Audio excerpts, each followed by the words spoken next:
qu'est-ce qu'on peut imaginer comme application dans le futur? Vous avez à juste titre employé le mot traçabilité. C'est évident que l'essentiel des utilisations de cette technologie, au départ, porte sur la traçabilité. Tout ce que vous avez décrit, c'est la traçabilité soit des objets, soit des personnes. Sur les personnes aussi, on peut imaginer une traçabilité encore plus grande. Parce que sur les objets, on connaît, mais sur les organismes vivants, que ce soit les animaux ou les êtres humains, qui pourront avoir une puce électronique implantée dans le corps. Mais avant de parler de l'implantation de l'organisme vivant, il faut regarder tout ce qui va se passer aussi sur les moyens de paiement et sur la surveillance même dans la vie quotidienne de nos enfants ou de nos petits-enfants. Bientôt, on va pouvoir avoir dans les grands magasins ou dans les magasins de grande surface des caddies intelligents et vous sortez du magasin sans payer puisqu'on aura sur soi une carte RFID qui va vous identifier votre compte bancaire et... En payant mais sans s'arrêter à la caisse, vous voulez dire? Oui, on paiera mais sans s'arrêter à la caisse. À terme, on peut...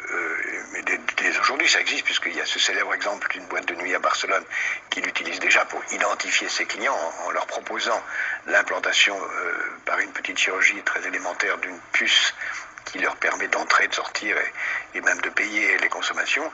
On peut imaginer que chaque individu accepte volontairement ou sans le savoir une puce en lui qui contiendrait toute une série d'informations sur lui. Et sur ses entrées dans les différents clubs de sport, écoles, bâtiments sécurisés. Qui permettrait à la fois de payer tout, de tout savoir, mais donc d'être libéré d'un certain nombre de contraintes. La RFID est une étape d'une évolution beaucoup plus vaste qu'on appelle Internet des objets, où les objets vont avoir aussi une adresse Internet qui est beaucoup plus vaste que la dimension de la RFID, qui vont permettre, ayant une adresse Internet, de communiquer avec d'autres. C'est-à-dire une adresse email ou une adresse Internet qui leur crée un mini-site?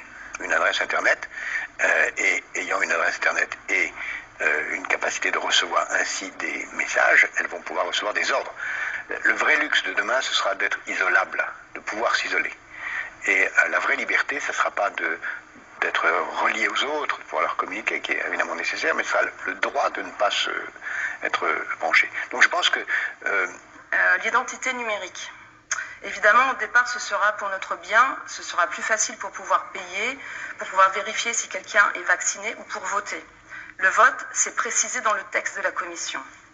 On voit bien, le toboggan est bien en train d'être mis en place. On est donc à 2 doigts de la puce électronique sous la peau. Au départ, on aura un papier avec un code QR, mais les restaurateurs, les policiers vont se fatiguer rapidement pour le contrôler. Ensuite, on aura des bornes et ce sera plus facile.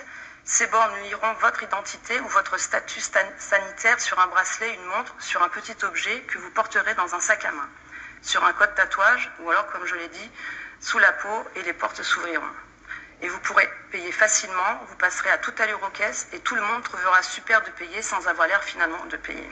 Avec l'identité numérique, la 5G et les objets connectés, nos conversations, notre santé, nos ordonnances, comme vous l'avez dit, nos pensées, notre intimité, notre espérance de vie, tout ça sera exposé, exposable, vendable, revendable.